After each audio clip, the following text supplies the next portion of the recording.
से मैं ऑस्ट्रेलिया गया और वहां से यहां। तो आज जब मैं यात्रा करता हूं तो मेरे साथ पूरा तामझाम होता है। ठीक है, बहुत व्यवस्था होती है। हमारे पास हर तरह के जूते हैं, गर्म कपड़े हैं, हमारे पास दस्ताने हैं और अच्छी गाड़ियां हैं। आप अंदाजा नहीं लगा सकते, सब व्यवस्थित है। तब मैं बस अकेला जाता था, लोकल बस से। आमतौर पर मैं बस की छत पर बैठता था क्योंकि मैं पहाड़ जरूर देखना चाहता था। और ये बसें भी कमाल होती थीं। वो हरिद्वार से सुबह 4 साढ़े 4 बजे चलती थी और सीधे या तो गौरीकुंड जाती या बद्रीनाथ। उन्हें वहां पहुंचना होता था, वो कहीं नहीं रुकती थी। इन बसों को भूख हड़ताल बसें कहा जाता था। That means hunger strike buses. क्योंकि वो खाने के लिए कहीं भी नहीं रुकती थी। ड्राइवर अपनी लपेटी हुई रोटियां निकालता और चलाते हुए ही खाने लगता। तो लोग वहां बैठकर ये सोचते रहते कि खाना कब मिलेगा। खाना नहीं मिलता, इसीलिए उन्हें भूख हड़ताल बसें कहा जाता है। तो मैं बस की छत पर बैठता था क्योंकि मैं पहाड़ों के हर हिस्से को देखना चाहता था। और बिजली के तार आते थे, कोई बिजली चिल्लाता था और मैं नीचे लेटकर फिर से उठ जाता था। तो मैं वहां कुछ भी लेकर नहीं जाता था। मैं इस तरह पहली बार नहीं गया था। लगभग 26 सालों तक मैं वहां लगातार गया, हर साल। बस मेरी जीन्स और टी शर्ट और मेरे पास एक कैनवस जैकेट थी जो मैं दक्षिण भारत में मोटरसाइकिल चलाते हुए पहनता था। ये बारिश के लिए बहुत अच्छी होती है, पर अचानक मैंने जाना कि जब आप ठंड में जाते हैं तो ये जैकेट वातावरण से भी ज्यादा ठंडी हो जाती है। तो मैं ऊपर गया और कांति सरोवर पहुंचा। तब दोपहर के लगभग 3:30 बज रहे थे। मैं वहां बैठ गया और पता नहीं मुझे क्या हुआ। मैं बस वहां बैठा था और मेरी आंखें खुली थीं। ये एक असाधारण ग्लेशियर झील है। As nature is phenomenally beautiful. प्राकृतिक रूप से इसकी सुंदरता अद्भुत है। मेरी आंखें खुली हुई थीं, मेरा मुंह बंद था, पर मैं अपनी ही आवाज को मेरे चारों ओर ऊंचे स्वर में गाते हुए सुन सकता था, बहुत ही जोर से, मानो किसी बड़े माइक्रोफोन से आ रही हो। नाद ब्रह्मा विश्वस्वरूपा, नाद ब्रह्मा विश्वस्वरूपा, नाद ही सकल जीवरूपा,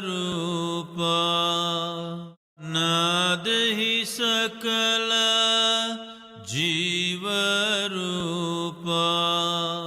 नाद ही कर्म, नाद ही धर्म, नाद ही कर्म, नाद ही धर्म, नाद ही बंधन, नाद ही मुक्ति, नाद ही बंधन, नाद ही मुक्ति, नाद ही शंकर, नाद ही शक्ति, नाद ही शंकर, नाद ही शक्ति, नादम नादम सर्वम नादम, नादम नादम सर्वम नादम, नादम नादम, नादम नादम, नादम नादम, नादम नादम। और मैं बस देख रहा था। मेरी आवाज इस मंत्र को गा रही थी। मैं पहली बार इसे सुन रहा था, पर यह मेरी आवाज में था और मेरा मुंह साफ तौर पर बंद था। तो मैं बैठकर मंत्र को सुनता रहा और इसी का हमने अभी अभी जाप किया। इसका अर्थ है ध्वनि। नाद का अर्थ है ध्वनि। साउंड एक सटीक अनुवाद नहीं है, पर अंग्रेजी में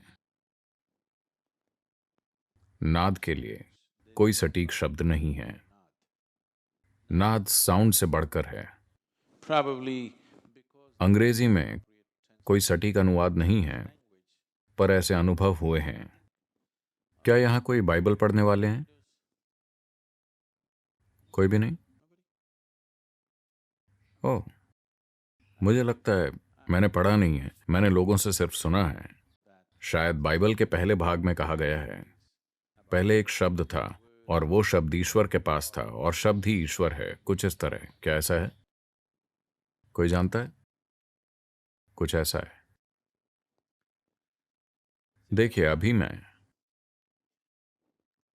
जो कुछ भी कह रहा हूं, मैं सिर्फ ध्वनि पैदा कर रहा हूं और आप इन ध्वनियों को शब्दों के रूप में समझ रहे हैं, है ना? हाँ, वाकई मैं बस आवाज पैदा कर रहा हूं। मान लीजिए मैं कोई ऐसी भाषा बोलूं जिसे आप नहीं समझते, तो शब्द ध्वनि होगा और ध्वनि शब्द होगी, है ना? आपके अनुभव में अभी भी ऐसा ही है, पर आपको लगता है कि ये शब्द हैं। ये शब्द नहीं हैं, ये बस ध्वनियां हैं। तो जब अंग्रेजी भाषा की बात आई तो साउंड शब्द स्पष्ट नहीं था, तो किसी ने वर्ड शब्द का इस्तेमाल किया। जो ध्वनि है वही मानव मन में शब्द बन जाती है, पर अस्तित्व में ध्वनि मात्र ध्वनि ही है ना? अगर इस हॉल में कोई मौजूद ना हो और अगर मैं बोलूं, तो इससे कोई फर्क नहीं पड़ता कि मैं कौन सी भाषा में बोल रहा हूं। जहां तक दीवारों की बात है, वो बस एक ध्वनि होगी। जब आप यहां बैठे होते हैं, तब आप ध्वनियों से शब्द बना लेते हैं, है ना? तो नाद ध्वनि से परे की चीज है। अंग्रेजी में कोई सटीक शब्द नहीं है, पर कुछ ऐसा जो ध्वनि से ज्यादा है, क्योंकि ध्वनि को भौतिक चीज के रूप में नहीं देखा जाता। इसे भौतिकता के आखिरी बुर्ज के तौर पर देखा जाता है। योग परंपरा में ध्वनि को भौतिकता के अंतिम किले के रूप में देखा जाता है। उससे परे कोई भौतिकता नहीं है। it means sound is everything and sound is life. यानी ध्वनि सब कुछ है और ध्वनि ही जीवन है। जीवन के सभी रूप ध्वनियां हैं। ध्वनि का अर्थ है एक स्पंदन। आज आधुनिक भौतिकी अस्तित्व में हर चीज को मात्र एक स्पंदन के रूप में सिद्ध कर रही है। और धर्म और कर्म का अर्थ है, जो आपको उलझाता है वो कर्म है, जो आपको मुक्त करता है वो धर्म। दोनों ध्वनियां हैं। बंधन और मुक्ति है, ये दोनों ध्वनियां ही हैं।